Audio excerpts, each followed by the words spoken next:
अकोल्यात किसान सभेचे तहसील कार्यालयासमोर कांदे ओतून तीव्र आंदोलन 29 मे 2026 अहिल्यानगर।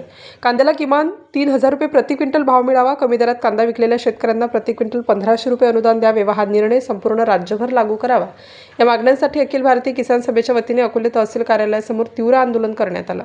आंदोलनकर्त्यांनी तहसील कार्यालयाच्या प्रवेशद्वारात कांदे ओतून सरकारच्या धोरणाचा निषेध केला।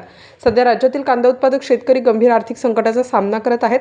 राज्यभर बाजारात कांद्याला अत्यंत कमी दर मिळत आहेत। अनेक बाजार समित्यांमध्ये कांद्याचे दर उत्पादन खर्चांपेक्षाही खाली गेले असून वाहतूक, मजुरी, साठवणूक आणि शेती खर्च वजा जाता शेतकऱ्यांच्या हातात काहीच उरत नाही।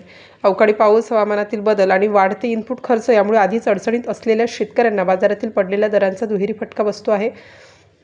केंद्र सरकारकडून वेळोवेळी लादण्यात येणारी निर्यात बंदी, अपुरी साठवणूक व्यवस्था आणि बाजार हस्तक्षेपाचा अभाव यामुळे कांदा उत्पादकांमध्ये तीव्र नाराजी निर्माण झाली आहे।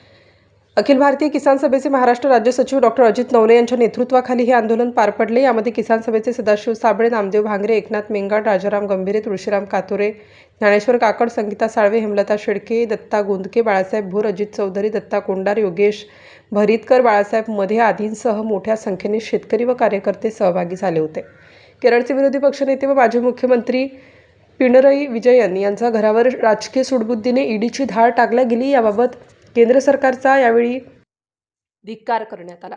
यावेळी बोलताना आंदोलनकर्त्यांनी सरकारवर शेतकरी विरोधी धोरणे राबवल्याचे मत व्यक्त केले। वारंवार लादण्यात येणाऱ्या कांदा निर्यात बंदीमुळे कांदा उत्पादक शेतकऱ्यांचे मोठे आर्थिक नुकसान झाल्याचे वक्त्यांनी सांगितले। तसेच कांद्याची साठवणूक क्षमता वाढवण्यासाठी कोणतीही ठोस उपाययोजना करण्यात आली नसल्याने हा प्रश्न अधिक गंभीर झाला असल्याचे सांगण्यात आले।